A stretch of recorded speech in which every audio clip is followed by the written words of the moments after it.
12 Bay Area sales report. The latest victim of election anxiety, home sales, avoiding costly heating repairs, Cupertino House of the Week, Willow Glen House of the Week, and Luxury Home of the Week. And yeah, let's get moving here. I'm going to open this up for you so you can see it.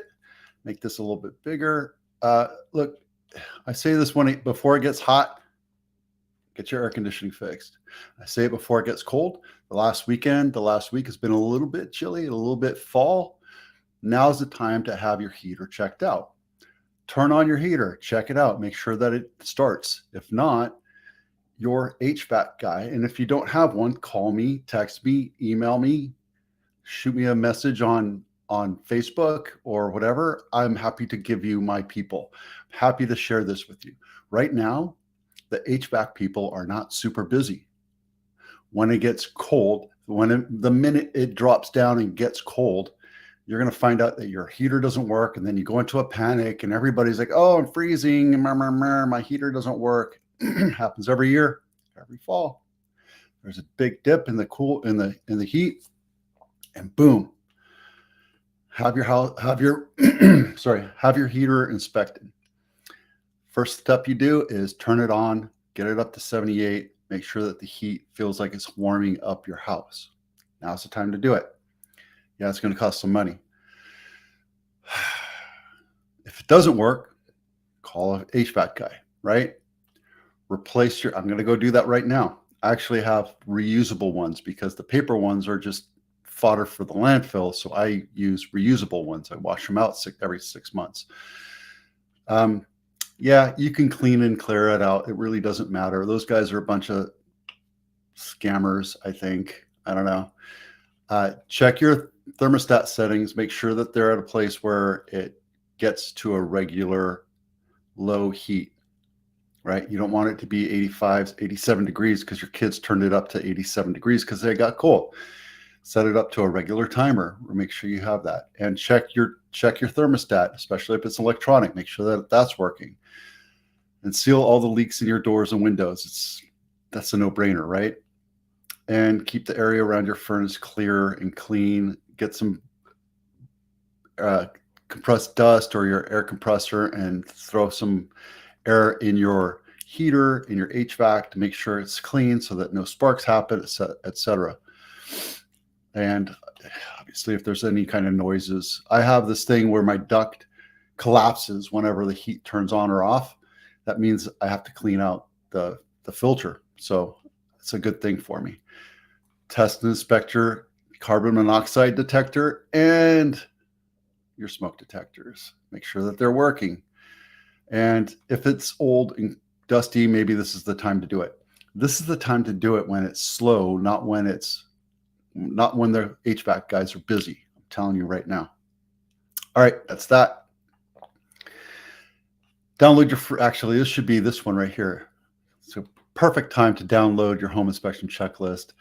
It does go through a little checklist for your HVAC to make sure that it's working properly, as well as all the other things that you could do to create a honey-do list in case you're thinking about selling your house. Even if you're not, this is a good checklist to have to do once a year and have your house kept up. All right, Cupertino House of the Week. This is Glen Drive, not my listing. 6 bedrooms, 6.5 full baths, 6.5 baths, 4,500 square feet, built in 2024. Let's take a look at this. Let's see where this is. Off of Stelling. Nice. And Stevens Creek. This is where Deanza is right here. Okay, let's take a look at the pretty pictures. It's beyond me why people don't use the front of the house as their primary picture, but go figure. Oh, this is kind of nice. This is a kitchen and a family room combination. They opened up the wall so that you have a big, huge space.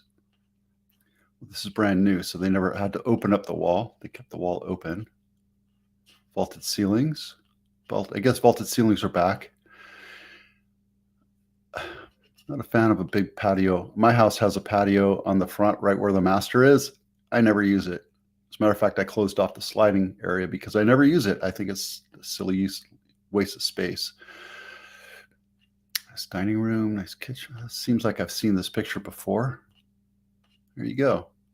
Oh, 4-car detached. That's the Willow Glen House of the Week.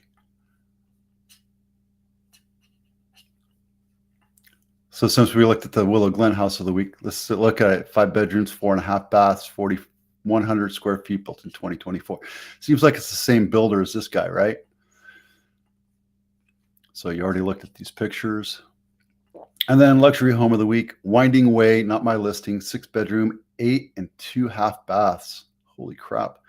7,900 square feet, built in 1997. And this is right here in the fire district of Atherton. This is Atherton, Woodside. Nice. Let's take a look at this beautiful mansion. Wow. So yeah, if you have $29 million lying around, let's go buy this house. It's gorgeous. Love that. I love this kitchen. You know, the whole painted cabinets, kind of done with them.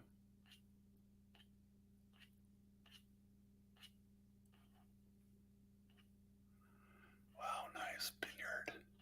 Let's see how big this is. 4.5 acres. Wow, that's awesome.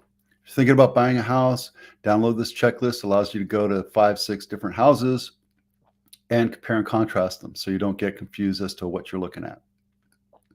When you look at 5 or 6 houses, you forget which house has dual pane windows, new kitchen, or a kitchen you like, that kind of thing. So download this and let you walk through the whole process. There you go.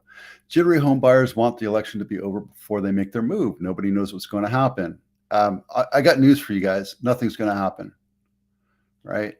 The world's not going to end because of the election. It just isn't, right? It's going to be business as usual. The buyers have to have their little anxiety and decide not to buy. And here's the thing too, right? I was kind of underwhelmed. Guys, when the market slows down, for whatever reason, it's the time that you want to take your house and make it look as beautiful as possible. Make it look like a brand new house, like a showroom house, because buyers will look at that and then compare your house to others. You're going to be the primary example house of what it looks like. Should you invest hundreds of thousands of dollars to fix up your house? Not necessarily, right? You're not going to get the money out of a brand new kitchen. You're not going to get the money, your ROI, your return on investment, out of redoing your bathrooms.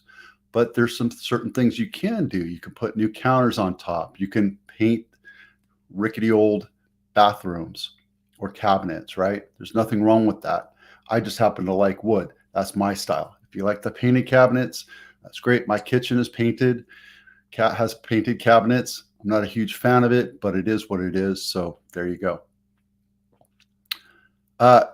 And don't forget, fall is a great time to buy houses because it is slower. There's a lot less buyers in the market than there are in March, April, May timeframe. March, April, May is when our season is. It just happens to be that way, but houses sell throughout the year, right? You see the biggest gains in March, April, May, but if you're holding on to a property and you happen to need to move, this is still a good time to sell. You just have to make sure that your house looks and feels like a showroom house or a model house. Again, I don't care if you vote, who you vote for, but do go out and vote. There's a link down in my blog to register to vote, but you can just go down to any place and get your ballot and vote. Get out there and vote. It's very important. It's your right. It's your duty to vote as a citizen. So affordability is still a problem for everybody here. And it is what it is, right? But the question you have to ask yourself, are you better off renting, or are you better off putting money towards a mortgage that you will pay down and owning your own house? And it's totally up to you how you want to do that. There's a lot of reasons why you want to be a homeowner and a lot of reasons why you might want to rent, right? You might not want to pay exorbitant amounts of mortgage pay off your mortgage. So there you go. Nothing's really changing here other than the fact that we're over $16 billion in transactions in Santa Clara County. It's pretty cool. San Mateo is a paltry almost 8 billion, but they do have the top spot still. They're not going to go away because that's where most of the houses are. If you look at the luxury home area, you'll see that a majority of the houses here in San Mateo County are where you find the top billings, right? You have Los Gatos. You don't really see anything in Cupertino, but this is Los Altos Hills. So I think this is the only real one in Santa Clara County that's a top contender, because this one is, I don't know. I think it's just land, and then they have plans. And then this one is a hotel. So there you go. List price over sales price, we're still seeing 6 cents over the dollar in Santa Clara County on average. Even though we did take a step back in average sales price, it doesn't mean that things are slowing down. We still got 153 new listings and 187 in contract this week. There you go. All right, that was simple, easy, quick, just close to the 12-minute mark. Thanks for watching. I'm Vito with Abitano. We'll see you out there.